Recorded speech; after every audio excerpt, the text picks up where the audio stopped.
संत गुरु रविदास जी की जय। बोलो संत गुरु रविदास जी की जय। संत गुरु रविदास जी की जय। स्वामी समनदास महाराज जी की जय। स्वामी समनदास महाराज जी की जय। स्वामी समनदास महाराज जी की जय। आज आपके तुराग नगर नंगला जनपद बिजनौर में गुरुजी राजदास जी के द्वारा जो यहाँ संत शिरोमणि गुरु रविदास जी का सत्संग कार्यक्रम चल रहा है, मैं आपको सबको उसके लिए धन्यवाद देना चाहता हूँ। और क्योंकि सत्संग में अलग अलग तरह के भजन कार्यक्रम चलते हैं, लेकिन मैं यहाँ कोई भजन तो नहीं बोलूँगा और न ही भजन का मुझे याद रहते, लेकिन हाँ जो संत शिरोमणि गुरु रविदास जी महाराज की विचारधारा थी, मैं उस पर आपसे कुछ बात करना चाहता हूँ। अभी बात चल रही थी, गुरु जी कह रहे थे कर्म की बात। कर्म अगर आपका है तो फिर संभवतः है कोई ना कोई काम हो सकता है, बिना कर्म के कोई काम नहीं होगा। तो जैसे संत रविदास जी ने अपने समय की समस्याओं पर आंदोलन किया, अपनी समय की समस्याएं सहित जो उस समय पर सामाजिक, राजनीतिक और धार्मिक और आपकी आर्थिक समस्याएं थी लोगों के सामने, उन पर महानायक संत रविदास ने आंदोलन किया है।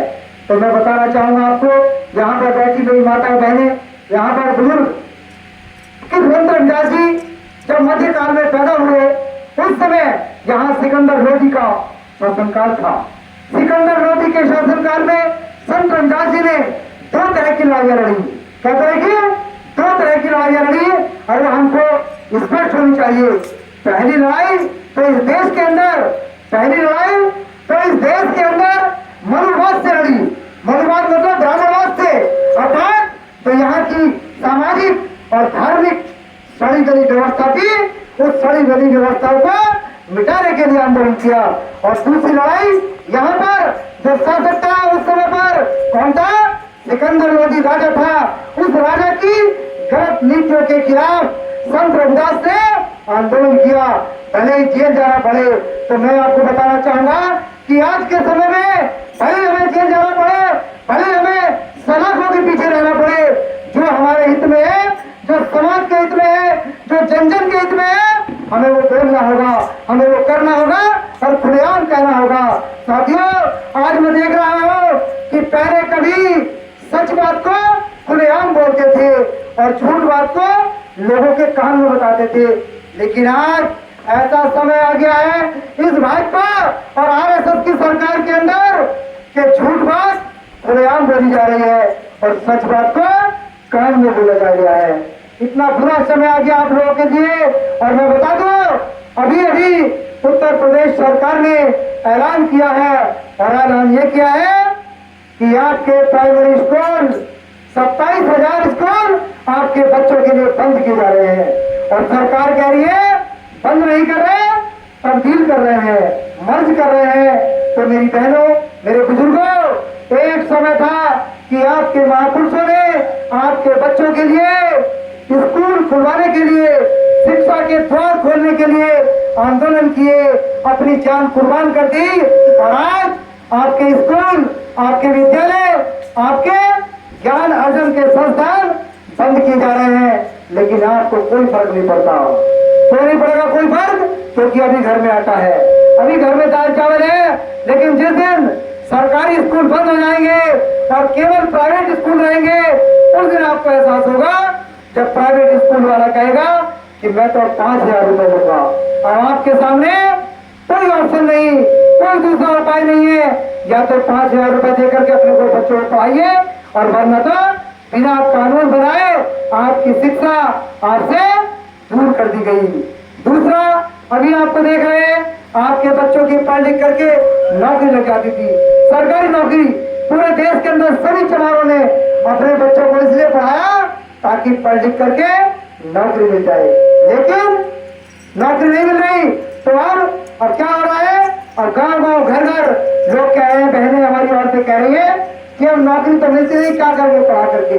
अर्थात आपकी शिक्षा को दो दो नहीं, तीन तीन नहीं, चार चार नहीं, चारों तरफ से हर दिशा से आपकी नौकरी, आपका रिजर्वेशन, आपकी शिक्षा बंद की जा रही है।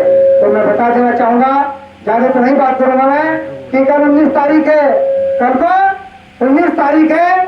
आभास महासंघ ने ऐलान किया है, पूरे जनपद बिजनौर में तमाम जिलों में ऐलान किया है कि कल उत्तर प्रदेश सरकार को घेरने का काम किया जाएगा। उत्तर प्रदेश सरकार के इस आदेश को वापस कराने का काम किया जाएगा। या तो सरकार वापस लेगी, नहीं तो इसके खिलाफ पूरे प्रदेश में जन आंदोलन खड़ा कर दिया जाएगा। और इस जन आंदोलन में आपकी भागीदारी जरूर चाहता हूं मैं। क्यों? क्योंकि जो व्यक्ति नौकरी पर लग चुका, वो अपने बच्चों को प्राइवेट स्कूल में नहीं पढ़ा रहा, वो गांव की पाठशाला में नहीं पढ़ा रहा, तो गांव की पाठशाला में आपके बच्चे पढ़ेंगे, आपके बच्चे पढ़ रहे हैं। इसलिए जो लोग मुझे सुन रहे हो, कल 10 बजे से लेकर के 4 बजे तक हम लोग बिजनौर कलेक्टर को घेरने का काम करेंगे। जिन माता बहनों को अपने समाज के, अपने बच्चों की चिंता हो, जिन बुजुर्गों को, नौजवान साथियों को अपने समाज की चिंता हो, तो कल 10 बजे कलेक्टर के ऑफिस बिजनौर पहुंचिए। दूसरी बात मैं बताना चाहूंगा आपसे कि अभी यहाँ जो सत्संग चल रहा है, तो गुरु जी का सत्संग का उद्देश्य है कि अगले महीने की 8 तारीख को यहीं पे जहाँ गुरु जी का आश्रम है दयालवाला में, वहाँ बहुत विशाल भंडारा है, बहुत विशाल सत्संग है। पूरे जनपद के लोग, बल्कि मुजफ्फरनगर, सहारनपुर, हरियाणा तमाम जिलों से लोग पहुंचेंगे। तो मैं आपको सबको आमंत्रित कर रहा हूँ, न्योता दे रहा हूँ, क्योंकि अभी जितने भी यहाँ पर हमारे संत बोले हैं, किसने भी 8 तारीख का जिक्र नहीं किया है।